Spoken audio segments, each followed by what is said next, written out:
Peace and Asante Sana. Thank you for joining me. This is Sesa Wo Suban, Sacred Conversations in Ancestral Transition and Spiritual Evolution. I have before you today my original presentation for my certification course as a um, what I'm calling an ancestral transition doula, death doula. This is the original presentation that I created for the certification course, and I would like to actually do some revisions in this presentation. But before I start to change things, I'm just going to go through it as is and just kind of talk it out. So this was the final presentation. This was a case study and planning document. I titled it 1-3 for the date of birth of one of the people who inspired part of this project. And so it's 1-3, a spiritual evolution, one community. And I included the Sesa Wo Suban symbol, which is an Adinkra that stands for transformation. And I presented this on January 29th. It was a Wednesday in 2025. It's a good year. Adinkra symbols, by the way, are symbols that are originating originally from the Akan people of Ghana, and it's also the Ivory Coast, Cote d'Ivoire, and they are used um, in burial rituals, as well as other forms of cultural expression. So in this slide, I was talking about how some of my cultural influences, including the way that I was influenced by my environment to understand grief at an early age, as a 2-year-old, a little bit under two, when we were burying my maternal grandmother. At her funeral, I was wailing and bawling like I was just a fully grown person, in the throes of grief. And this was something that I was just picking up from the energy in my environment, the cultural understandings that we had at that time. I also talked about how, as a 9-year-old, I wanted to understand more about thinking of death in a more purposeful and deliberate way. And then moving on to, as a young adult, learning more about history and cultural practices around burial, and the traditional cultures and how those things integrated within the five major world religions. Even in my environment in Detroit, Michigan, we had the mound builders. Well, we had knowledge of the mound builders, and we still have mounds, burial mounds that exist right here in Michigan, as well as other places in the United States, that are just evidence of a more elevated way of dealing with death. I also talked about some of the practices for our own community ancestors and personal ancestors. So, going into this practice, I just wanted to explore more deeply what was actually informing my approach to healing, based on my own experiences and recurring themes. My beliefs about transitioning and evolution are about connecting and supporting. And my first priority is to connect with spirit and support my clients in elevating. So the spirit can be the client, and the people who are left with the remaining love, are also can also be the client. So depending on the situation.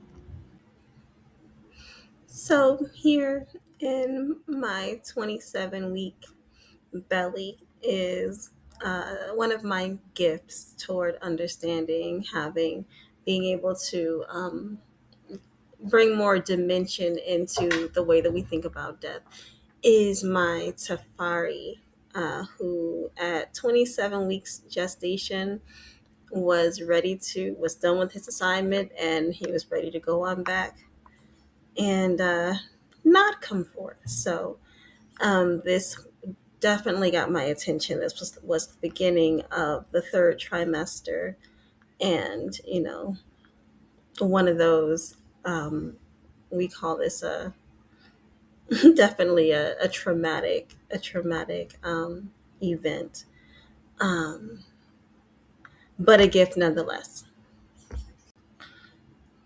And this is little sister. So in the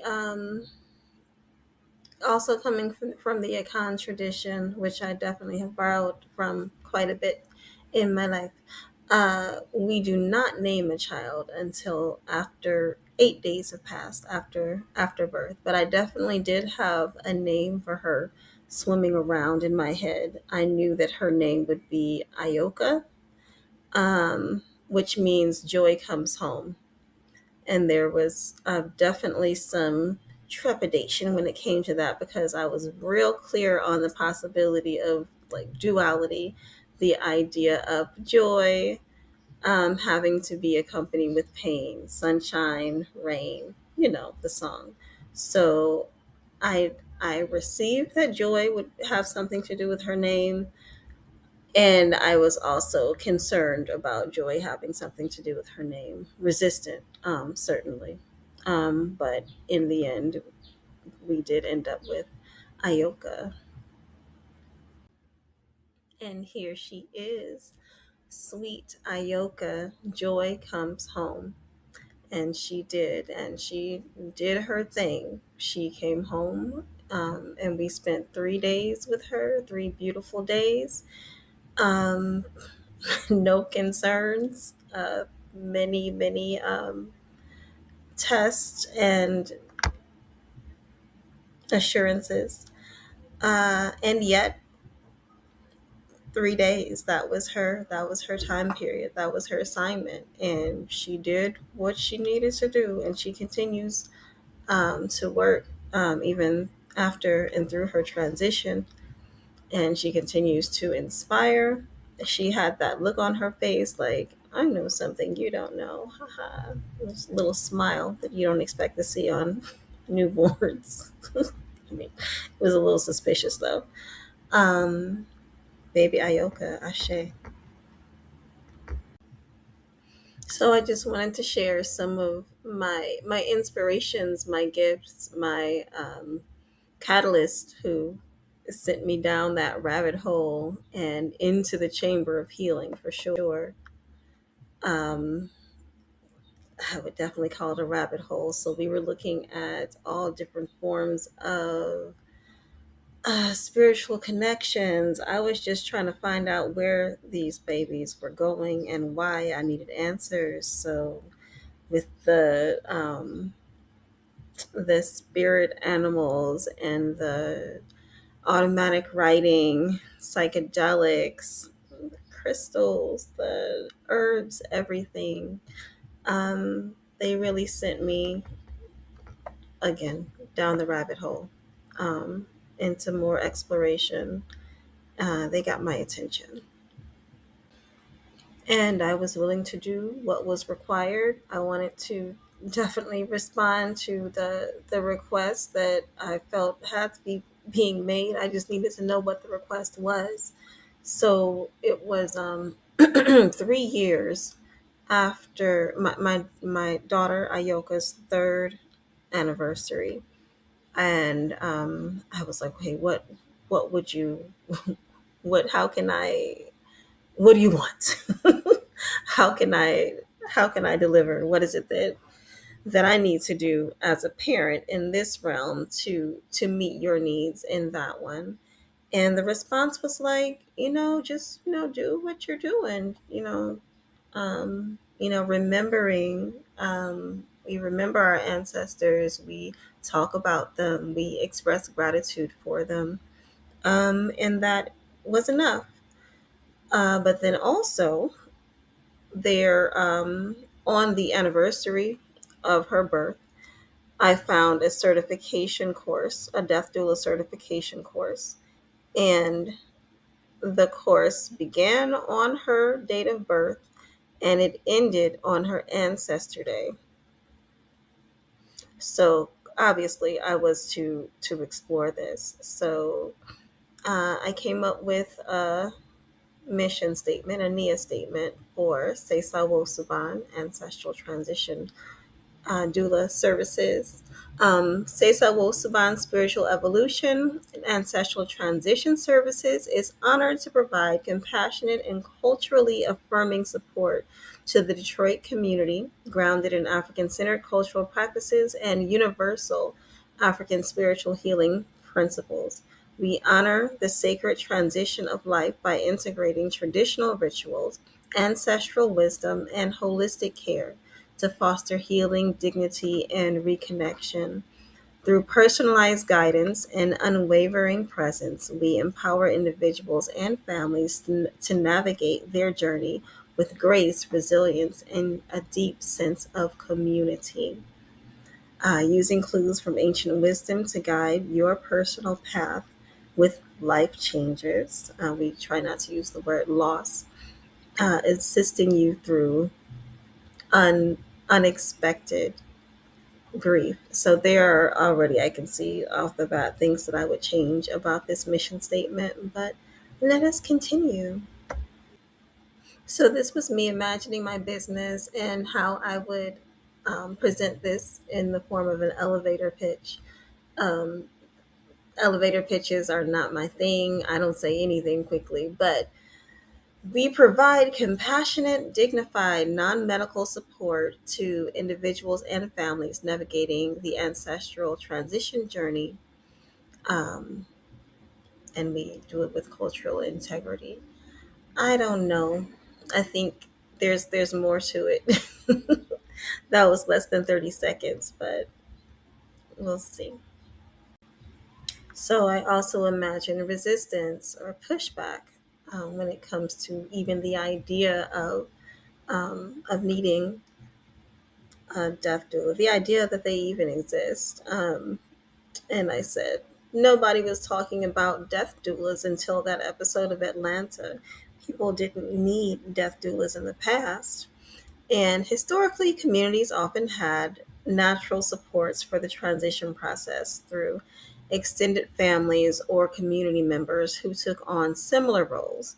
Modern life has changed that dynamic, and a death doula helps to fill that gap, offering compassionate care and guidance tailored to today's needs. There are a lot of jobs that spring up because of a need that exists that didn't exist before, because our community was so integrated that it wasn't necessary. There was no such thing, in traditional cultures, they say there's no such word as orphanage. There's no such thing as an orphanage. There's no such thing as an old folks home because community took care of that. So I think it's kind of the same thing. And then also the difference between doula care and hospice care. The doula is complementary. Hospice care is a medical situation. Doula care meets the non-medical needs, and just similar to a birth doula, providing emotional and spiritual practical support, like family. Anyway, here's my card. This is all up to date except for the address, which is fictitious for now.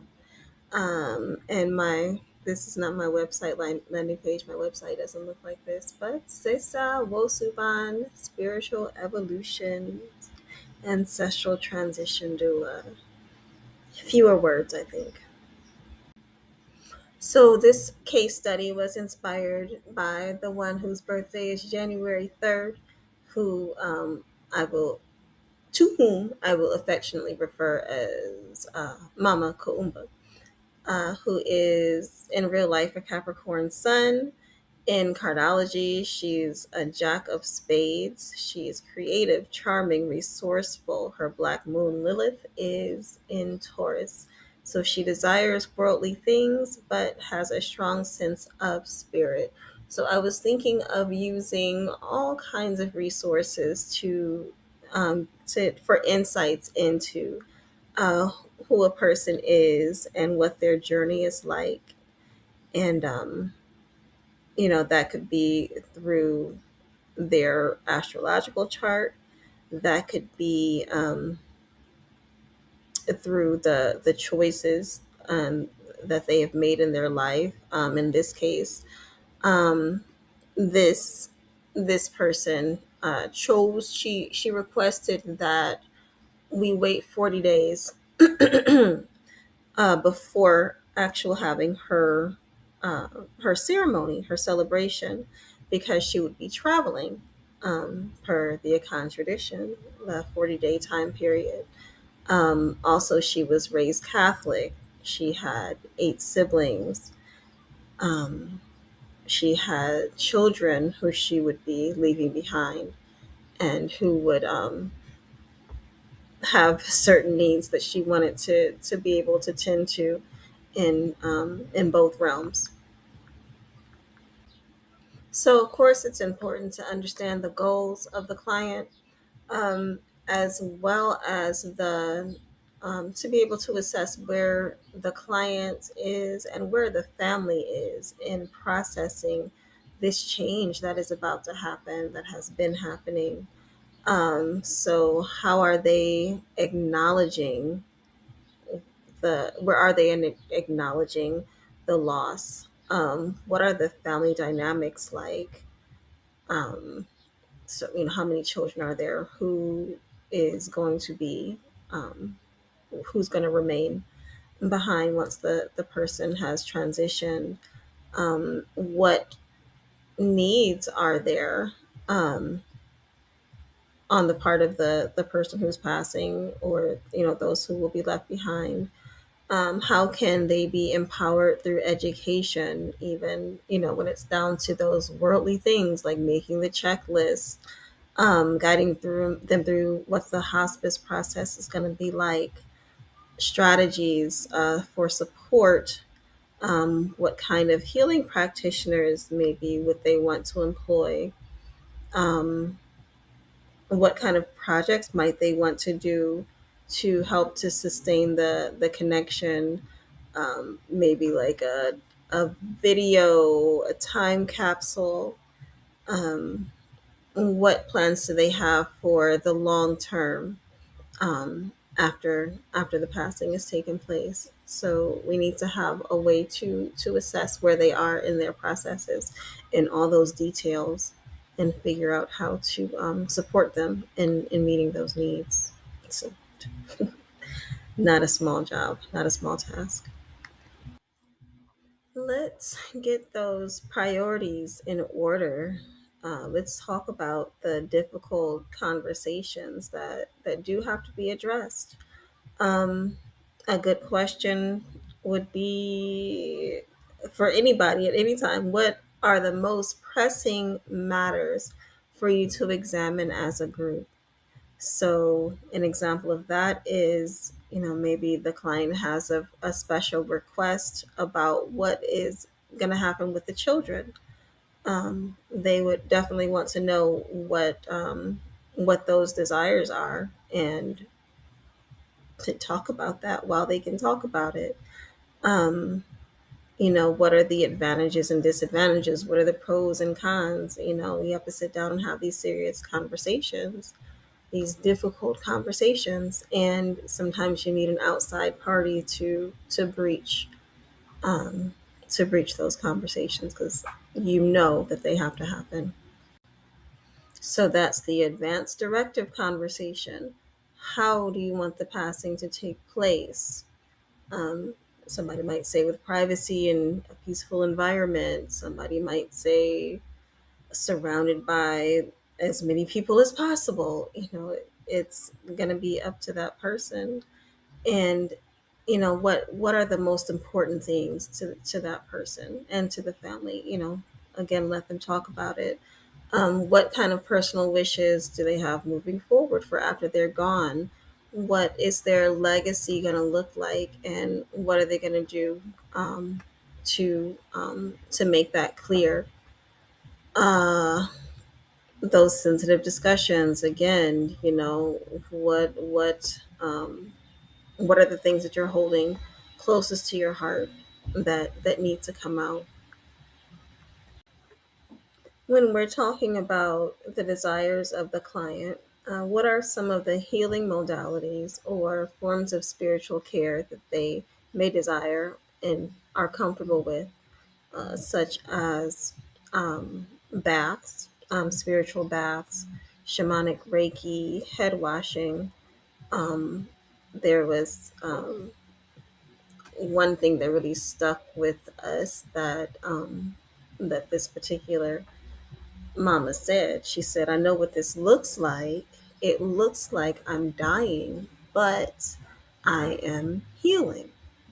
So that was a very important part of the process for her to honor that and to include that in the spiritual care and the rituals that she participated in and that we participated in with her.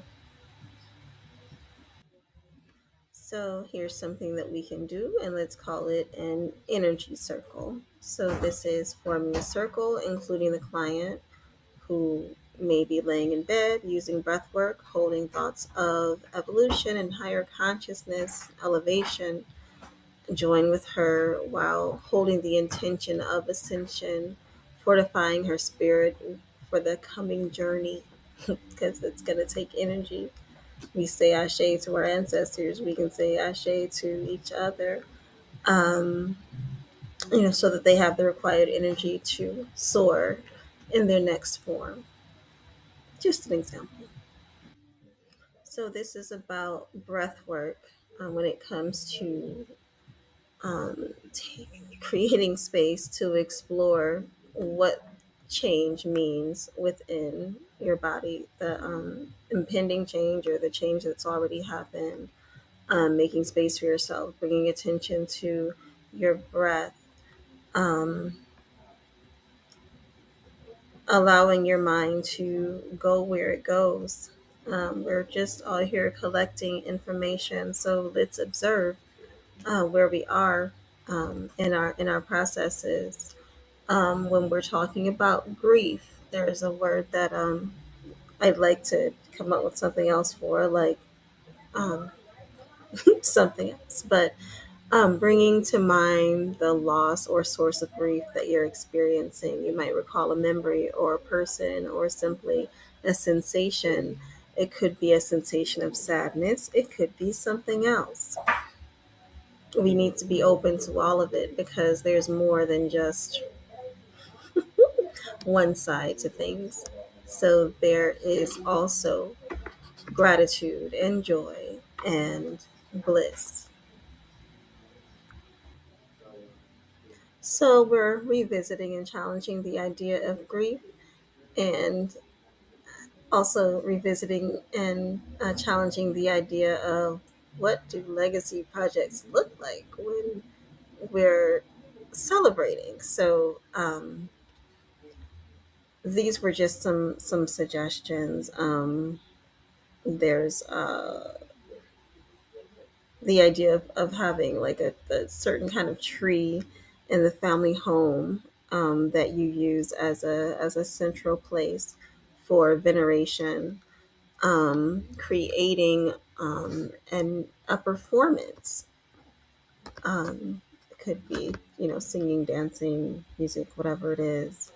A full rite of passage and libation ceremony with storytelling, assembling the community altar, making time capsules. You know, your imagination is the limit, and it really is about that person and their unique imprint that they are leaving behind. So throughout the process, of course, we always have to have journaling. It's got to be a notebook somewhere, to explore these complicated feelings and emotions. So, in exploring the change, what emotions have I been experiencing most strongly since this change, and how have they shaped my daily life? So, those emotions, you could be overwhelmed with a feeling of gratitude, or overwhelmed with a feeling of